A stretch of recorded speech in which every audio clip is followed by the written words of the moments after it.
सध्या आपण आहोत सिंधू बॉर्डरवरती. सिंधू बॉर्डरवरती शेतकरी आंदोलन सुरू आहे. मी सिंधू बॉर्डरपासून 6 ते 7 किलोमीटर अंतरावरती गौरव देशवाल यांच्या घरी आलेलं आहे. ते काउन्सिलर आहे आणि शेतकरी आंदोलनाचा शेतकऱ्यांच्या आरोग्यावरती बरोबर मानसिक आरोग्यावरती काय परिणाम होतो. साधारण 20 ते 25 शेतकऱ्यांचा मृत्यू झालेला आहे. अशा परिस्थितीमध्ये शेतकरी इतक्या दिवसापासून घरापासून लांब आहे, त्यांच्या मानसिक आरोग्यावरती काही परिणाम होऊ शकतो का हे त्यांच्याकडनं जाणून घेणार आहात. गुरुजी, सबसे पहले स्वागत है आपका. आपके घर में शादी है और समय निकाल के भी आपने बहुत it's my pleasure as well sir. Actually मैं आज दिल्ली से आ रहा था तो यहाँ पे देखा कि जाम की बहुत बुरी स्थिति.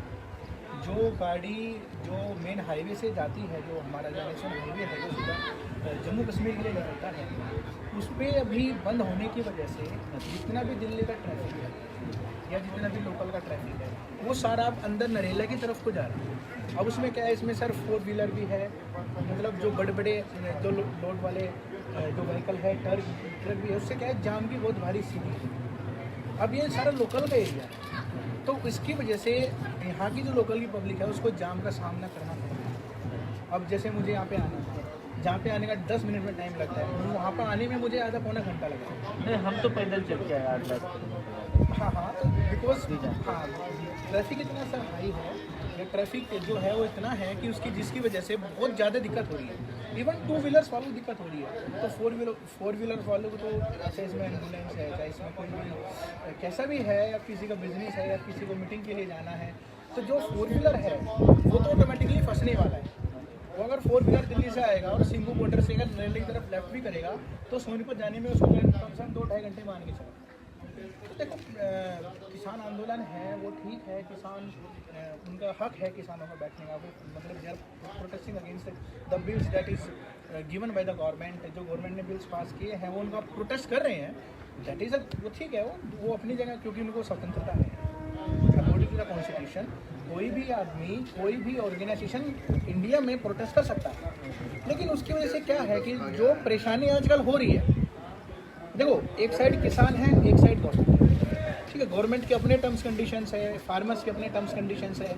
अब दोनों आपस में मतलब अभी ऐसे हो रखे हैं, लेकिन उन दोनों की वजह से जो परेशानी जनता को झेलनी पड़ रही है, भाई किसी को ऑफिस में जाना है टाइम से, जो नॉर्मल है उनके लिए कोई सुनने वाला नहीं है. हाँ जी.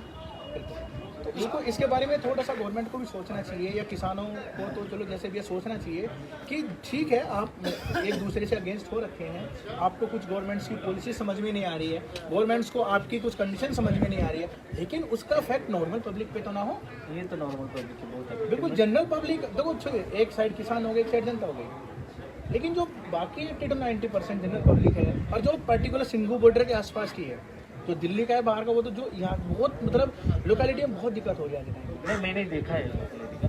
मेरा सवाल ये आपसे ये है कि किसानों पे साइकोलॉजिकल इफेक्ट पड़े हुए हैं जो 25 दिन से वहाँ पे सिंधु बॉर्डर पे हो या क्यों पल्लव. नहीं पड़ता बताओ. अब आप ये देखो, नॉर्मल टेम्परेचर जो इस साइड का है अभी 2 degree 3 degree 4 degree Celsius temperature है. ऐसे टिटोरती सर्दी में रात को स्टे करना बाहर, यू कैन इवन इमेजिन. अभी इतनी ठंड में आप कहीं रोड पे जा रहे हो, आप हाथ तो बाहर के निकाल के देखो कितनी ठंड है सर. और ऐसे ठंड में 2 डिग्री 3 डिग्री 4 डिग्री सेल्सियस का टेम्परेचर है, और किसान जो है वो सड़क पे बैठा है, तो सर कितनी मतलब टफ वाली बात. हम तो घरों में बैठ के टीवी देख रहे हैं. ठीक है, ऐसी बात नहीं, मैं 1-2 बार मैं भी गया हूँ, मतलब वहाँ पे गया हूँ मैं, लेकिन मैं दिन में गया हूँ, मैं रात में नहीं जा पाया. लेकिन हम तो चलो ठीक है, लेकिन इतनी ठंड है, मानसिक का क्या है कि करीबन आइडिया जो मुझे आपने बताया कि 15 से 20 जो है सब्जेक्ट हो चुकी है. इसमें जितने बुजुर्ग हैं 60 साल 65 साल, तो उसमें क्या होता है, मानसिक जो हमारा माइंड होता है वो हमारे बॉडी के हिसाब से काम करता है. अगर कुछ काम मेरे हिसाब से नहीं होता, सपोज़ मैं किसी चीज़ की तैयारी कर रहा हूँ, सपोज़ मैं इसकी तैयारी कर रहा हूँ, मैं दूसरी तैयारी मैं कर रहा हूँ, और वो प्रिपरेशन मेरे हिसाब से ना हो, मैं मेहनत करता जा रहा हूँ, मैं मेहनत कर रहा हूँ, और मेहनत करते करते क्या होता है कि मैं 3-4 साल मेहनत कर रहा हूँ और मेरा सिलेक्शन नहीं हो पाता है, तो ऑटोमेटिकली क्या होता है, माइंड में प्रेशर बनता है. ऐसे मानसिक संतुलन और उससे इतनी दूर पड़े हैं, मतलब इतनी दूर यहाँ पे बैठे हुए हैं. कोई जो एवरेज एज है वो 20 साल से लेकर 60 साल 55 साल तक का एवरेज एज है इनमें, जो यहाँ पे प्रोटेस्ट कर रहे हैं. Not even in Singhu border, जो दिल्ली के चारों बॉर्डर की हम बात कर रहे हैं. तो ओबियसली मानसिक संतुलन तो देखो होगा ही होगा। अगर मैं किसी चीज़ के लिए काम कर रहा हूँ, मैं किसी चीज़ के लिए मेहनत कर रहा हूँ, मैं किसी चीज़ के लिए प्रोटेस्ट कर रहा हूँ और उसका रिजल्ट नहीं निकलता है, तो सर मानसिक संतुलन तो होता है, उसको भी होता है और जो फैमिली में है उसको भी होता है। हाँ, जो घर से बाहर है, बिल्कुल सर, मेन फार्मर बाहर बिल्कुल है, सर, उसको भी होता है। तो उनके घर वाले जो हैं उन पर ये प्रेशर है जो आने वाला है। बिल्कुल सर, बिल्कुल। ये क्रांत सिंह बाबा करके उन्होंने कहा था। बहुत सुन के बहुत दुख हुआ सर। अब क्या करें सर, वो इसीलिए प्रोटेस्ट पे बैठे हैं कि हमारी आगे जो उनका मानना है, जो किसानों का व्यू है वो ये बोलते हैं कि हम तो प्रोटेस्ट पे इसलिए बैठे हुए हैं कि आने वाले जो हमारा टाइम है, आने वाले जो हमारे पीढ़ी है, एटलीस्ट वो खुश रहे। वो दुख है सर सुनने को।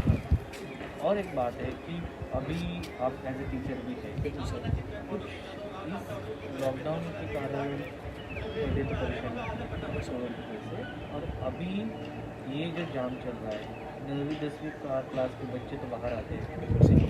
परेशानी होती है। सर इस परेशानी को सिर्फ एक मिडिल आदमी ही समझ सकता है, जिसने लॉकडाउन में सफ़र किया है, जिसके घर पे सैलरी नहीं आई है, जिसका बिजनेस ठप हुआ है, वो ही समझ सकता है इस चीज़ को। जिसका दुख होता है वो ही फील करता है। इस लॉकडाउन में फाइनेंशियली क्राइसिस कितना हुआ है, पैसे की बिल्कुल वैल्यू मार्केट में बिल्कुल ऑलमोस्ट ख़त्म हो गया है पैसा सारा, ठीक है। अब उस केस में क्या होता है कि अगर लॉकडाउन आप याद देखो, मार्च में लॉकडाउन लगा था, ठीक है, अभी भी एक तरह से लॉकडाउन ही है, पब्लिक के काम चल कहाँ रहे हैं, स्कूल बंद पड़े हैं, कॉलेज बंद पड़े हैं, तो एजुकेशनल फील्ड तो बिल्कुल इस साल धड़ाम है। तो ऊपर से फिर ये किसान आंदोलन है, चलो ठीक है सर, मतलब किसान की अपनी मांग है, वो प्रोटेस्ट कर सकते हैं, उनका हक है। इधर गवर्नमेंट भी अपनी गवर्नमेंट बोलती है कि हम अपनी जगह ठीक है sir. Basically I am not a political leader, बस मेरे व्यू है छोटा सा, as I am working in educational field. तो गवर्नमेंट का व्यू अपनी जगह है, किसान का व्यू अपनी जगह है। प्रॉब्लम ये है कि दोनों का व्यू एक बिल्कुल ऐसे है, तो उसका जो खामियाजा है वो आम पब्लिक को क्यों भुगतना पड़ता है। हाँ, देश को क्या लगता है कि जो बाहर है पूरे स्टेट में, लेकिन जो आसपास के लोग रहते हैं उनको बहुत परेशानी हो रही है। कुछ लोग से मैं जब मिलता हूँ बोलती कि किसान की राय अच्छी है, वो कानून रद्द भी होनी चाहिए, लेकिन परेशानी हम लोगों को बहुत झेलनी पड़ी है। सर देखो, वो आपकी बात ठीक है, मैं बोल तो रहा हूँ दोनों अपनी जगह ठीक है। अब किसान बोल रहे हैं कि हम ठीक है, गवर्नमेंट बोल रही है हम ठीक है, लेकिन कुछ ना कुछ ऐसा कंक्लूजन तो निकलना चाहिए कि जिससे जो जनता है वो तो परेशान ना हो। वैसे ही लॉकडाउन की वजह से वैसे ही सर बिल्कुल काम धंधों की जो है बिल्कुल मार्ट लगी पड़ी है। मेरे साथ अभी मैं जब जहाँ से चल के आया मेरी नौकरी, ठीक है सर, ठीक है सर। तो 2 लड़के थे, तो ट्रैफिक में वो रिक्शा वाला बोला हमने साथ की करी, तो उन्होंने आपका पता ढूंढने के लिए हमें मदद की। तो पैदल चल रहे थे, ओके, 5 से 7 किलोमीटर। तो हाँ, तो ये बच्चों पे भी असर पड़ता है सर, बिल्कुल पड़ता है। अभी मैं बताऊँ, चलो हमें कहीं जाना है, खुदा ना खास्ता कीजिए हमारी फैमिली का मेरा छोटा भाई बीमार पड़ गया, एकदम इमरजेंसी आ जाए डॉक्टर, यहाँ पे जाम के हालत देखो, तो कब तक पहुँचेगा हॉस्पिटल में। इमरजेंसी आ जाए, चलो यहाँ से जो मेन सिटी है आप 5 किलोमीटर मांगे थे, यहाँ से बहुत हब है, मतलब मेडिकल का जो हब है, और यहाँ पे जाम की स्थिति इतनी है, वो कब तक पहुँचेगा। रोड इतनी छोड़ी नहीं है और उस पर डबल चल रहे हैं। हाँ, में देखो, चलो गाड़ी का चलना और ट्रक का चलना, तो बच्चों के साइकोलॉजिकल इफेक्ट पे असर करेगा ये? बिल्कुल पड़ेगा सर, क्यों नहीं पड़ेगा। साइकोलॉजी का अब जैसे साइकोलॉजी में पॉइंट ऑफ व्यू से क्या होता है, साइकोलॉजी कहीं ना कहीं हमारी बॉडी से और एनवायरनमेंट से रिलेटेड होती है। तो साइकोलॉजी होती है हमारी बॉडी से, और जो हमारा एनवायरनमेंट है सर उससे रिलेटेड होती है। अब उस केस में क्या होता है कि बच्चों का इफेक्ट क्यों नहीं पड़ेगा, क्योंकि बच्चा कहाँ पे है, फैमिली में। जब पेरेंट्स परेशान हैं, जब मम्मी परेशान है, पापा परेशान है, ऑटोमेटिकली बच्चा भी परेशान रहेगा। पापा बाहर से घूम के आए, वैसे ही काम जो है बिल्कुल इस साल नॉर्मल है, इस साल बिल्कुल है नहीं, तो साइकोलॉजी इफेक्ट बच्चा तो डिपेंड ही फैमिली पे है। पेरेंट्स को तो बाहर जाना है, नहीं जाना, बाहर नहीं जाएगा तो फिर सर कमाएगा कैसे, खाएगा कैसे। तो जो घर का जो मेन आदमी है, पेरेंट्स है, जो बाहर गया हुआ है, अगर वो परेशान है तो उसका इफेक्ट फैमिली पर पड़ेगा। किसान का बेटे को बिल्कुल पड़ेगा सर, ऑटोमेटिकली पड़ेगा।